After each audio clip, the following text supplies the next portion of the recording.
everyone, it is 10 a.m. on Monday, August 30th. I'm your host, Jaden Turgeon, and welcome to Positive News Update. 2020 was one of the most challenging years that we've ever had. There's a lot of terrible things that happened. Over the course of last season, we took a look at some of the positive things that happened in 2020, despite how unfortunate the year was. To start off this season of Positive News Update, we're going to be taking a deep dive into some of the positive news stories that have developed over the course of 2021. But right now, we're going to check in with our positivity correspondent, Dan Goodman. What's up, my dude? Hey Dan, how's it going? Oh, you know, my man, just living the dream. That's good. Say Dan, don't you have some positivity to share with our viewers?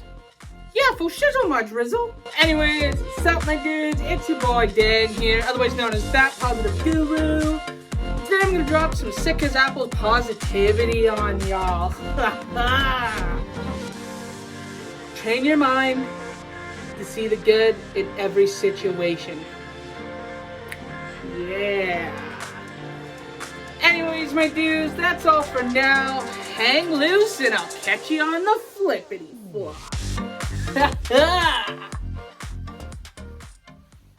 Thank you, Dan. That was our positivity correspondent, Dan Goodman, with your dose of positivity. Now we're on to our positive news story of the day. Chernobyl guards have befriended abandoned dogs, feeding them and bringing medical care. In the Chernobyl exclusion zone, guards watching for human trespassers are befriending and even caring for the descendants of dogs abandoned when tens of thousands of people had to abandon their entire lives and flee when Reactor 4 exploded in 1986. Their interactions, collected and documented through work from BBC, tell a story of a spark of humanity returning to a place long void of it. When Reactor 4 went 34 years ago, the residents of Pripyat were told to leave everything behind, including their pets. Jonathan Turnbull, a PhD candidate at the University of Cambridge, lives in Kiev and visited 1,000 square mile exclusion zone many times. There he met a variety of guards very unique in the world. Those charged with ensuring no one sneaks into a contaminated wasteland. These guards, he learned, had formed complex relationships with the semi-wild dogs that inhabited in the exclusion zone. The stories of feeding, naming, and caring for, or altogether avoiding various dogs based on temperament and personality fascinated Turnbull. For his research in geography, he asked if the guards would be willing to carry disposable cameras and photograph the dogs in their day-to-day lives. If I wanted to know the dogs, Turnbull told BBC Future, I needed to get people who know them best, and that was the guards. Their photographs are intriguing, as they capture so many interesting sides to the lives of millions of ownerless canines around the world. Not quite wild, not quite domesticated, they roam cities and settlements looking for food.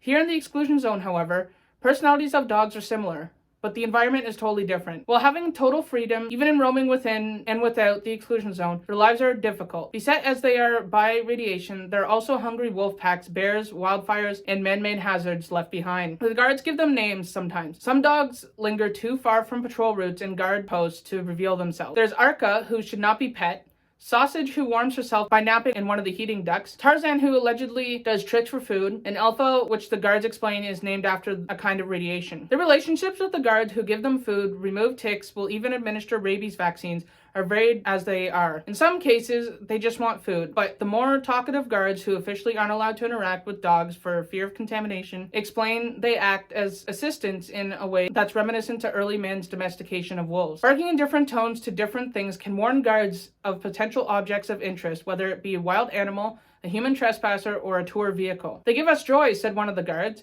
For me personally, this is a kind of symbol of the continuation of life in this radioactive post-apocalyptic world. GNN has reported on the men who live in the Fukushima exclusion zone in Japan in order to look after animals. There, like in Pripyat, thousands of animals were left behind. While one of its single most irritated men in Japan, scientists have told him that radioactive mutations that would end his life won't arrive for another 30 to 40 years. At which point he would be in his mid-80s. Caring for the animals gives him immense joy, and he can make a living from donations and from former pet owners sending him contributions over the internet. Now we're going to check in with our self-care correspondent, Dr. Francis McCormick. Hello, Dr. McCormick. How are you doing today? I'm doing quite well, thank you, Jaden. And how are you today? I'm doing quite well, thank you. Say, Dr. McCormick, didn't you have some self-care techniques to share with our viewers? Why, yes, Jaden, I certainly do. Hello everyone, as Jane said, I am Dr. Francis McCormick, and as you know, I'm a registered psychologist in the province of Ontario. Today I'm going to be sharing with you a self-care technique that may help you in your day-to-day life. Test ride a workout you've never done before.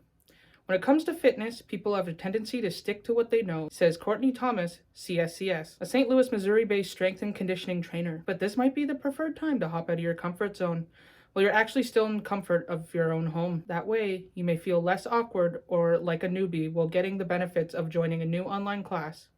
Check out options like Zumba, boxing, dance workouts, or download apps that have a range of options like OpenFit or SwarKit. Great, thank you so much for your input, Dr. McCormick. I know our viewers will greatly appreciate it. Now, before we wrap up the show today, we're going to give you a quick weather update. Let's check in with our station intern / temp meteorologist, Oliver McNabb. Hi, I'm Ollie McNabb, and this is your weather for today. All right, so coming up on today's forecast, it's looking like we'll be getting a risk of thunderstorms in the early hours of the morning, lasting until about 7 a.m., with light rain predicted until 8 a.m. Not much rain is predicted, as we're only expected to get less than 1 millimeter of rain. The rest of the day is looking like a mainly sunny day, with it currently being 24 degrees, with the humidity feeling like it's 30 degrees. It'll be going up to a high of 29 and a low of 17. As we start off the day, we'll be in the early 20s while working our way up to 26 degrees by midday. In the afternoon, we'll reach a high of 29 degrees before dropping back down to the early 20s by the evening.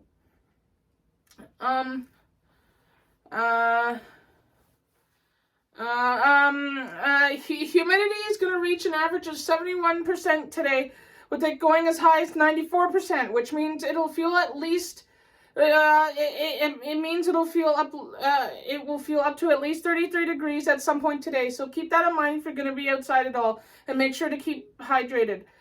There's some wind gusts predicted today, with the wind reaching up to 24 kilometers an hour. Anyways, moving on to our 5-day forecast. Tomorrow, we're going to be looking at a mix of sun and clouds, with temperatures reaching up to 24 degrees and a low of 15. Moving on to Wednesday, it's looking like a mainly sunny day, with temperatures reaching up to a high of 23 and a low of 14. Moving on to Thursday, we're going to be looking at another mainly sunny day with a high of 21 and a low of 14. And then finally moving on to Friday, it looks like there will be another mainly sunny day, with the temperatures are looking to go as high as 22 and a low of 15. Okay, bye. Well, okay then. That was Oliver McNabb with the weather update. Anyways, that's all for today, folks. I'm your host, Jane Turshon, and that was your positive news update. Stay happy, stay healthy, take care, and I will see you all in the next episode.